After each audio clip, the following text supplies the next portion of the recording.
Assalamualaikum warahmatullahi wabarakatuh. Halo sobat YouTube, kembali lagi di channel Ocit85. Untuk video kali ini saya akan mereview alat rakitan yang saya buat. Ini adalah alat pesanan ya, sebetulnya dari teman. Waktu itu minta dibuatkan sebuah alat untuk pemipil jagung, dan di sini saya hanya mereview saja tanpa ada video pembuatan. Nah, untuk beberapa part yang kita butuhkan di sini saya menggunakan motor penggerak dari mesin cuci, yaitu untuk motor penggiling ya. Setelah beberapa modifikasi pada kaki-kaki dan penambahan frame serta handle untuk mengangkat biar gampang gitu dibawa kemana-mana. Alatnya kecil, simple, dan nggak berat sih. Sekitar 3-4 kg ya kalau misalnya sudah selesai dan jadi. Nah, untuk modifikasi yang saya lakukan di sini saya menempatkan 4 buah baut ya untuk penempatan si tabung, dan saya menggunakan dop pipa PVC ukuran 4 inch. Saya beli 2 buah. Yang satu saya tempatkan di motor, yang satu lagi di depan ya untuk penutup. Serta pipa PVC ini untuk tabung ukurannya 4 inch juga. Nah, untuk panjangnya saya menggunakan ukuran 19 cm ya. Sebenarnya sini fleksibel aja, bisa panjang seberapapun ya.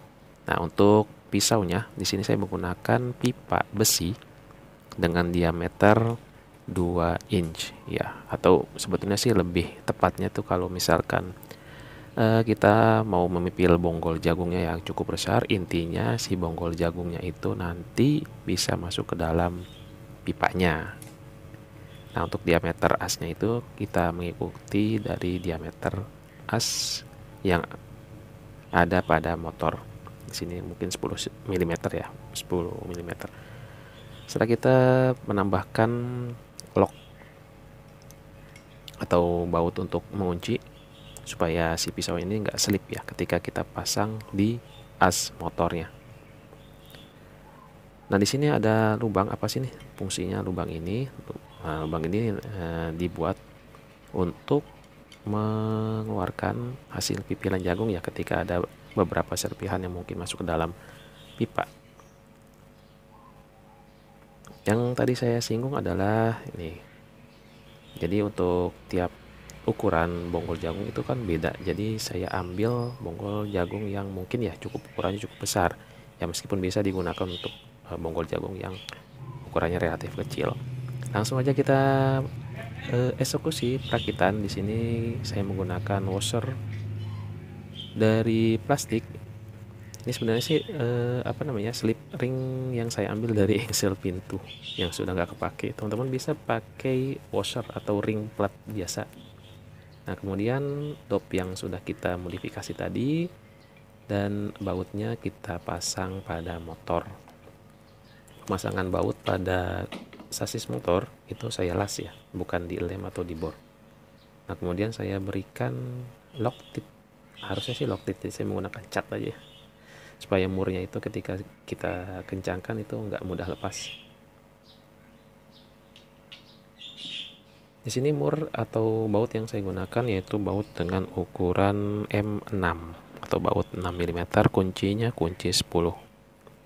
Setelah itu kita kencangkan 4 buah baut atau murnya ya supaya kencang ya, sedang aja sih tenaganya, nggak usah kencang sekali. Oke, setelah tutup pertama kita pasang ya, kemudian kita pasang pisaunya.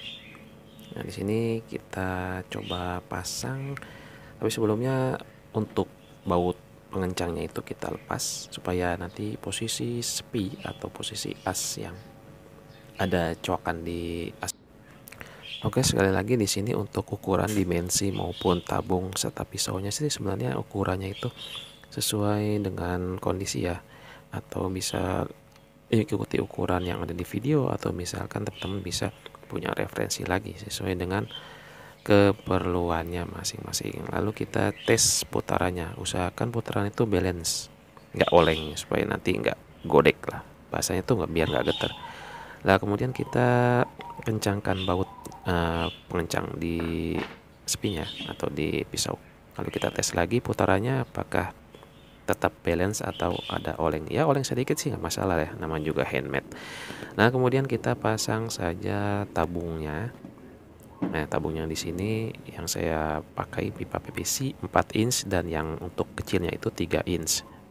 Ya sebenarnya bisa sih memakai T ya, T shock.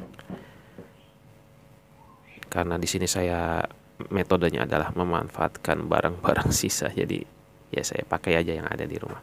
Lalu kita kencangkan posisinya agar tidak mudah bergerak dengan menggunakan skrup. Skrupnya boleh 3 atau 4 ya, saya pakai 3. Lalu kita tes putarannya dengan menggunakan tangan, hati-hati jangan dicolok dulu. Baik, setelah itu kita pasang tutup yang bagian luar, ini tutup terakhir. Nah untuk diameter lubangnya ini kita menyesuaikan dengan ukuran jagung yang paling besar. Nah untuk wiringnya di sini teman-teman bisa lihat untuk warna biru, kuning, dan merah. Nah untuk putaran ke kiri misalkan teman-teman menggunakan biru dan merah, dan untuk putaran ke kiri atau sebaliknya biru dan kuning. Nah untuk menggunakan kapasitor di sini 10 mikrofarad. Saya menggunakan kapasitor 6 mikrofarad dan itu bisa digunakan 6 mikrofarad, 7, 8 sampai 10. Asalkan tidak melebihi dari 10 mikrofarad. Khawatir nanti motor kan cepat panas. Nah ini dia penampakan dari panel atau kotak listriknya ya. Nah, saya lengkapi dengan saklar dan power cord. Kita tes, putaranya lumayan balance meskipun ada oleng sedikit. Lalu kita coba saja dengan menggunakan jagung. Nah karena di daerah saya atau warung-warung saya kunjungin itu saya sulitan untuk mendapatkan jagung pipil yang sudah kering dan sudah tua ya. Jadi saya pakai jagung manis, terus saya jemur, tapi ya nggak kering banget, masih basah, tapi hasilnya bisa terpipil ya, meskipun nggak sempurna. Kalaupun jagung yang sudah kering itu pasti akan rontok ya. Oke, ini sini ada percobaan dengan menggunakan ukuran yang beda di jagungnya. Saya pakai ukuran yang besar dan yang kecil. Jadi untuk semua ukuran jagung mudah-mudahan sih masih digunakan. Jadi alat ini saya rakit guna untuk memudahkan para petani-petani yang mungkin masih agak cukup kesulitan dalam memipil jagung ya. Mudah-mudahan bermanfaat dan teman-teman bisa contoh atau bisa contek ukuran atau spek. Teman-teman yang masih bingung bisa tanya di kolom komentar ya. Baik, mungkin itu saja review singkat dan ya lumayan cukup makan waktu sih tentang alat pempil jagung yang saya rakit. Modelnya seperti foto. Mereka mudah-mudahan bermanfaat ya untuk teman-teman semua, untuk para petani. Mudah-mudahan video ini bisa menginspirasi kita semua. Saya Ocit85 pamit undur diri. Terima kasih sudah menonton tayangan saya. Assalamualaikum warahmatullahi wabarakatuh.